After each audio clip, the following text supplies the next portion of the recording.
Morning students, आज देख लेते हैं मॉड होता क्या है और कैसे निकालते हैं वो देख लेते हैं आज। Value of the variable which occurs most frequently in A distribution is called mod. जो सबसे ज़्यादा फ्रीक्वेंट डिस्ट्रीब्यूशन में होता है उसको हम मॉड कहते हैं। इसका सिंबल है z।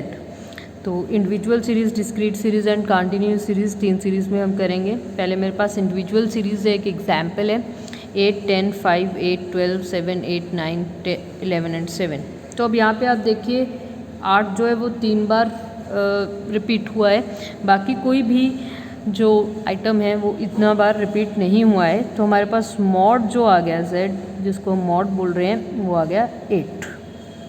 सिमिलरली डिस्क्रीट सीरीज़ जिसमें हमारे पास फ्रीक्वेंसी साथ में दी होगी, तो उसमें हमारे पास 2 मेथड आ जाते हैं, inspection method and grouping method. तो सबसे पहले देख लेते हैं इंस्पेक्शन मेथड। तो इसमें मेरे पास इनकम ये है and this is number of persons. तो आसानी से हम देख सकते हैं नंबर ऑफ पर्सनस 10 सबसे ज़्यादा है, तो मॉड z मेरे पास क्या आ गया 140।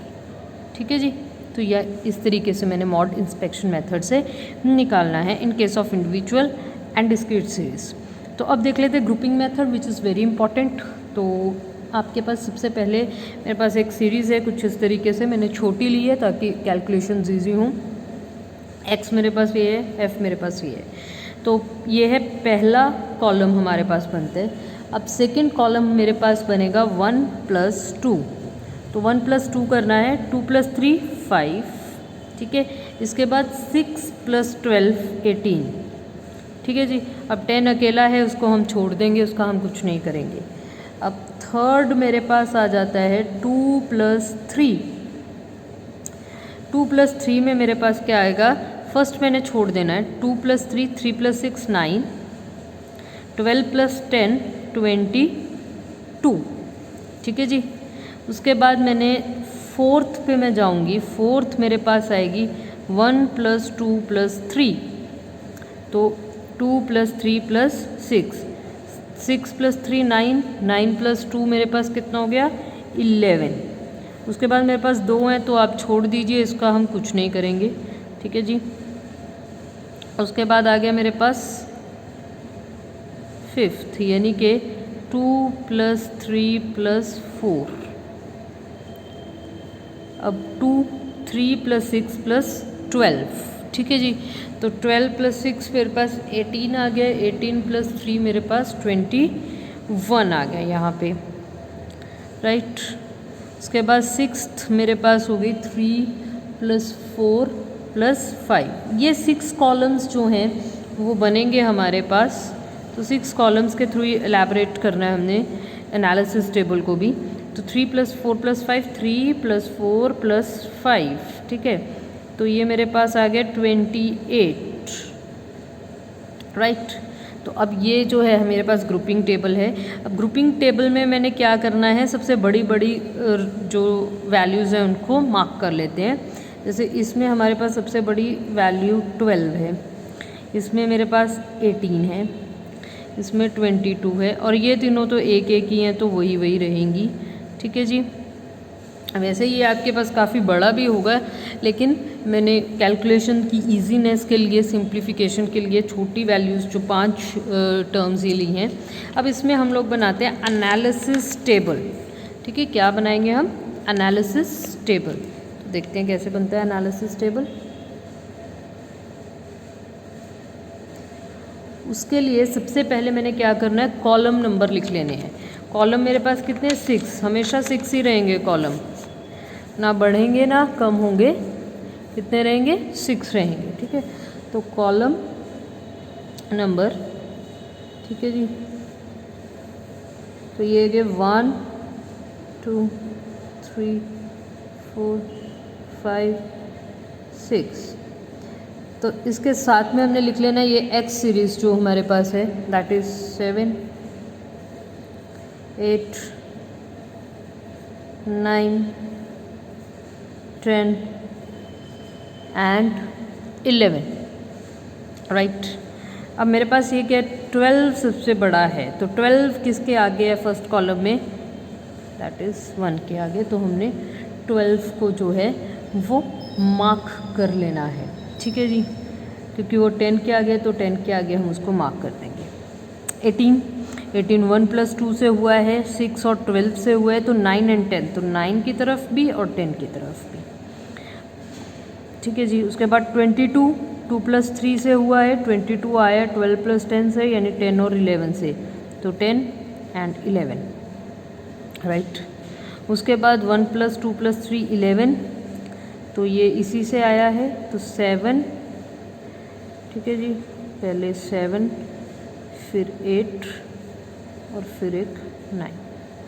2 + 3 + 4 किससे आया है? 8 9 10, इन तीनों से आया है, तो 8 9 एंड 10, ठीक है। उसके बाद हमारे पास जो है लास्ट 3 + 4 + 5, तो ये 9 10 11 से आया है, तो 9 10 एंड 11। अब हम इसको टोटल कर लेंगे कि टोटल कितना कितना है। टोटल किया तो मेरे पास क्या आ गया, 1 2 1 2 3 4 1 2 3 4 5 1 2। तो यहाँ पे सबसे बड़ा मेरे पास क्या है, दैट इज़ जो है 5 सबसे बड़ा है, तो यहाँ पे मेरे पास मॉड जो आ जाएगा वो आ जाएगा 10। मॉड इज़ माय 10, ठीक है। तो सिंपली हमने क्या किया, पहले ग्रुपिंग मेथड से ग्रुपिंग टेबल बनाया सबसे पहले, ठीक है। ग्रुपिंग टेबल में 6 कॉलम्स में हमने फ्रीक्वेंसी को इस तरीके से ऐड किया। फिर एनालिसिस टेबल में देखा कि सबसे ज़्यादा एक्स के आगे किसके आगे मार्क आए, जो मार्क आए वो हमारे पास मॉड बन गया, राइट।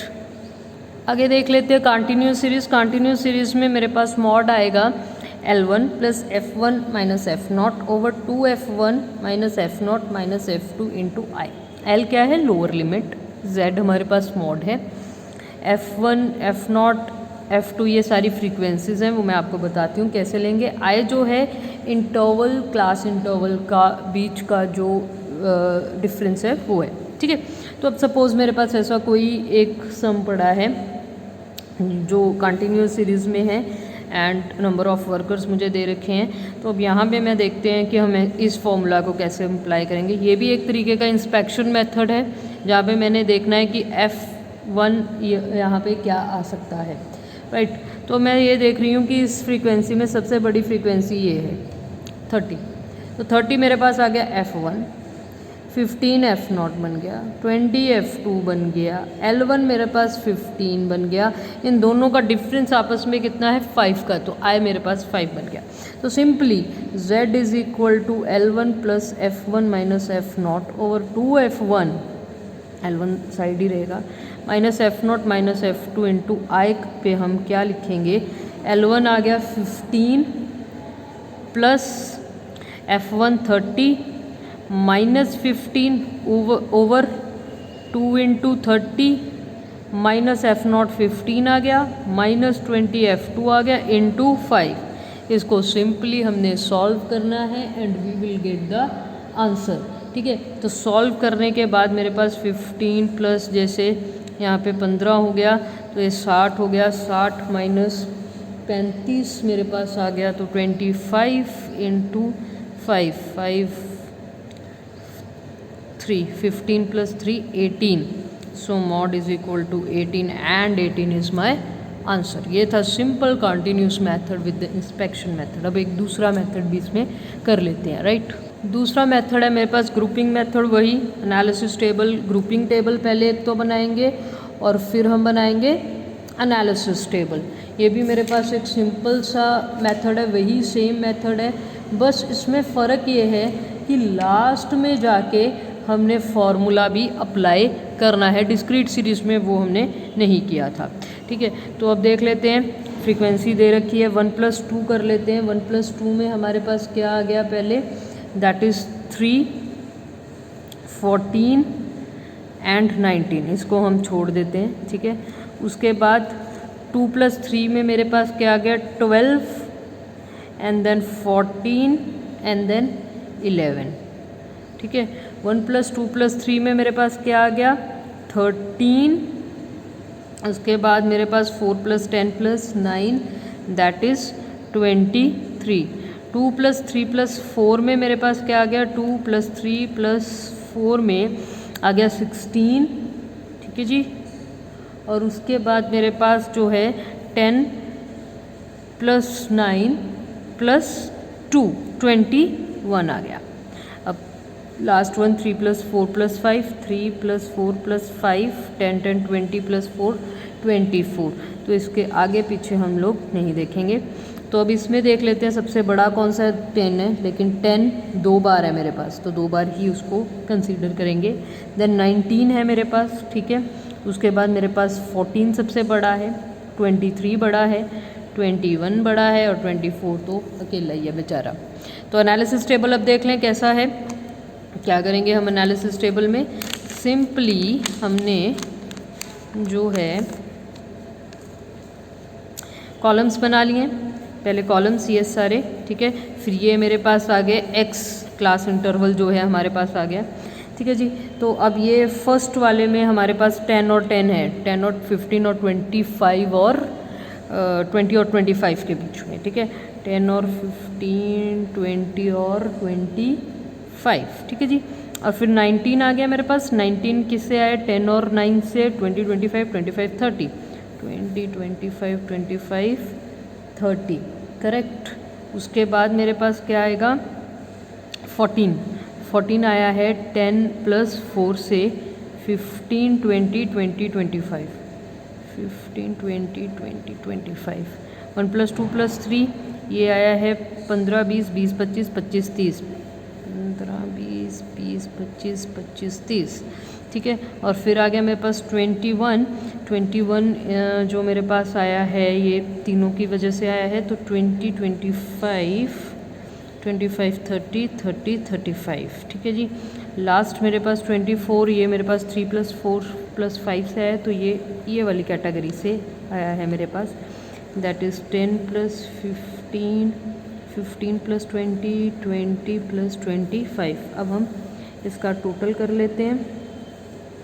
तो टोटल में देखेंगे ये 2 आ गया, ये 3 आ गया, 1 2 3 4 5 6 आ गया, 1 2 3 आ गया, 1 आ गया, ठीक है। तो ये मेरे पास 2 3 6 3 1, तो सबसे बड़ा जो बन गया वो ये बन गया।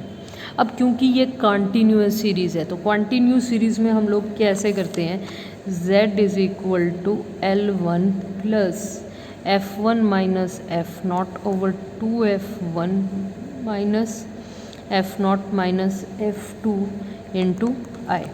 अब मुद्दा ये है कि यहाँ पे F1 कैसे लिया जाए। तो F1 जो लिया जाएगा वो इस तरीके से लिया जाएगा। तो F1 जो है 25 का हो गया है हमारे पास, तो ये 10 है। 10 is F1, 4 is F0, 9 is F2, 20 is L1 और इन दोनों क्लास इंटरवल में I कितना है, 5। तो अब वैल्यूज़ जो हैं सारी सारी हम पुट कर देते हैं। 20 + 10 - 4 2 × 10 माइनस कितना हो गया मेरे पास, F0 4 -9 × 5, ठीक है। तो इसको हमने सिंपली 20 + 6/20 -13 मेरे पास आ गया 7 × मेरे पास आ गया 5 जो है वो साथ साथ मेरे पास चल रहा है, राइट। तो इसको आप अगर सॉल्व करोगे तो मेरे पास आ जाएगा 24.28, that would be the answer. ये हो गया मेरे पास मॉड। अब एक चीज़ मैंने आपको और बतानी है, ठीक है। एक सबसे बड़ी बात जो मैं आपको बता दूं कि ये इंस्पेक्शन मेथड से भी हो सकता है और ग्रुपिंग एंड एनालिसिस टेबल दोनों से हो सकता है। लेकिन सपोज़ आपके पास क्लास इंटरवल इंक्लूसिव आ गए, एक्सक्लूसिव आ गए या फिर किसी और तरीके के आ गए, तो पहले जैसे मैंने आपको सिखाया था, तो क्लास इंटरवल को पहले ठीक कीजिए और फिर यही सारा फॉर्मूला अप्लाई कीजिए, ठीक है। अब एक चीज़ और होती है bimodal series. Bimodal series ये प्रॉब्लम आती है हमें मॉड में। अब ये मॉड में क्या प्रॉब्लम है, सपोज़ यहाँ पे ये सेम सम है, लेकिन हम सपोजिशन लेके चल रहे हैं कि यहाँ पे 6 यहाँ पे भी आ गया, 6 एक और ये जो आया है हमारे पास। सपोज सब कुछ करने के बाद मेरे पास क्या आ गया एनालिसिस टेबल में 2 3 6 6 1, सपोज ऐसा आ गया, ठीक है जी। 23661 ऐसा कुछ आ गया, ठीक है।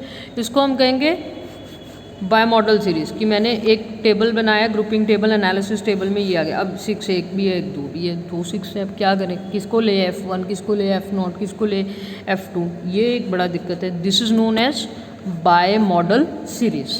तो इस केस में हमने क्या करना है, mode is equal to 3m + 2 mean, ये m is median, this is mean, तो ये वाला फॉर्मूला लगेगा। तो इस केस में आपको मीडियन और मीन दोनों निकालना आता है, तो आप z का फॉर्मूला लगा के मॉड को निकालेंगे, मॉड का फॉर्मूला लगा के। ये केस होगा बाय मॉडल सीरीज़ में, जहाँ पे 2 फ्रीक्वेंसीज बड़ी आ गई हैं मेरे पास, अब 2 इक्वल आ गई हैं, मेरे को नहीं पता क्या फ्रीक्वेंसी लूँ, ये इस केस में हो सकता है। So that's all about the lecture. Thank you very much.